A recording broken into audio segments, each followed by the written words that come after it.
Today we're going to talk about 3 myths about healthy eating, okay? 3 myths about healthy eating. But before we do that, I just want to introduce myself. My name is Andrea Oram, for those of you who don't know me very well. I'm a music teacher, I'm a vocalist. I help speakers and singers be able to use their voice in a way that really shines their light, and they're able to do it in a healthy way and strong way. I also grew up on an 8-acre organic vegetable farm, so I know a few things about food, and that we're going to use to help us today in regards to our voice, as well as other obviously impacting us in other ways as well. All right. Want to let you know, if you really like learning about this kind of stuff, I have more information in the Strength Train Your Voice group. There's a wellness guide section that you can see on natural eating, some healthy recipes and other fun things that I've put in there, just as some fun, helpful information. And it's in a library format, a guide section that's super easy to find. So you can find that group in the link in the description of this video if that is something that you're interested in. All right. So today, better start this quick. Gotta record, right? So today, like I said, we're talking about 3 myths about healthy eating. Okay. So this is from my experience based on me being a vocalist. It's also my experience based on how I grew up on the 8-acre organic vegetable farm and a lot of other things along the way. All right. So 3 myths about healthy eating. Number 1, it's less convenient. Now, this is a tricky one because you have to think about it from a big picture standpoint. Okay. So when I say that, I mean big picture. So for example, I grew up eating really well. We had vegetables galore that I could partake of, and they were grown healthily. The soil was tended to so that the nutrients from the soil was fully in the plants in a way that is not the case for most plants, most of our food. Most of our food, did you know, in our world is depleted of nutrients because the soil is not built up before the plants are grown in it. So that's a tangent and a soapbox I could get on and talk about for a while, but I won't for the sake of our time. All that to say, when we aren't giving our bodies nutrients that they need, other issues can crop up. So here's an example from my life. I grew up eating that wonderful way, right? Then I went off to college and I started eating the dorm food, or the cafeteria food, right? Nothing against college cafeterias in general, nothing against the school that I went to, but it was a lot less healthy than what I had been eating. And I developed some health issues. I mean, there was a lot of factors, so it wasn't only food, but food was a big part of some of my health issues, including TMJ issues, anxiety issues, fatigue during college, and a little bit after, because, and I think that this is a part of why, because I was eating that food and I wasn't eating as well as I had been before. So yes, in the moment, eating less healthy or, eating healthy is less convenient, but in the long run, all of that time I spent dealing with my TMJ pain and dealing with the anxiety issues, all of that time I spent troubleshooting the problems I was dealing with, all of that time I spent not taking medications, but because I can't, but just having to sort through all this mess, I would have saved a lot of time and energy had I continued to eat the way I was used to eating as part of the factors that, would I still have dealt with those issues? Maybe, but I think it would have been less difficult than it was, given that I would have eaten the way I had been used to eating. All right. So if we think about it in terms of the long-term sense, convenience now, it only takes me this long to make this meal now,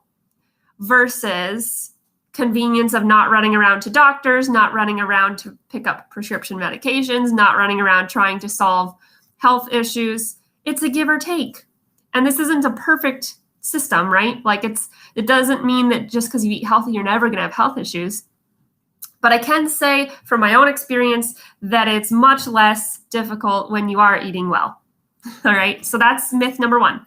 Myth number 2, healthy eating doesn't matter much for the voice. And I can actually say that this isn't true either. because there's certain foods, and I'll give caffeine or like coffee as one example of something that is really dehydrating to the voice, really hard on the voice. So that doesn't mean you can never have it. It just means you have to be really selective on when you're choosing that, right? And you have to be really conscious of making those choices. So that isn't to say that you could never have coffee, though I don't drink coffee. I just don't like how it smells, so I don't think I like how it tastes. And there's no reason for me to if the caffeine is going to bother me, my system, my voice, other areas, all right? So yes, healthy eating does matter for the voice. That's one little example, but there's lots of other examples. And then I have a guide I've put together for speakers and singers who want to work on vocal health, a food choices guide. So things to avoid and things to maybe add into your routines that can help you. So that link is in the description of this video also, if you're interested in that. All right. And myth number 3, healthy eating costs more. This goes a little bit along with number 1 in the sense that, does it really cost more? In the short term, maybe it costs a little bit less sometimes, but honestly, it costs a lot more in the long run to pay reactively to deal with health issues than it does to pay proactively to prevent or help deal with some of those health issues before they even pop up. So, and here's another example of ways that it actually doesn't cost more. So, for example, I was at the store, I went to the farmer's market last week, and I'm planning hopefully to go today when it stops raining. But I was at the farmer's market, and I got some wonderful looking cauliflower and cabbage and corn and all sorts of wonderful food, right? And I looked at the price, because I was at the farmer's market, and then I went straight to the store to grab just a couple little things that I couldn't get at the farmer's market that weren't fresh. And I looked at the price as I was walking by for some of the same things I had just bought at the farmer's market.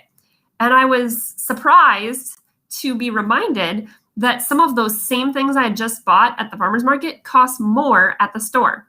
So, for example, the cauliflower I bought at the farmer's market was $1.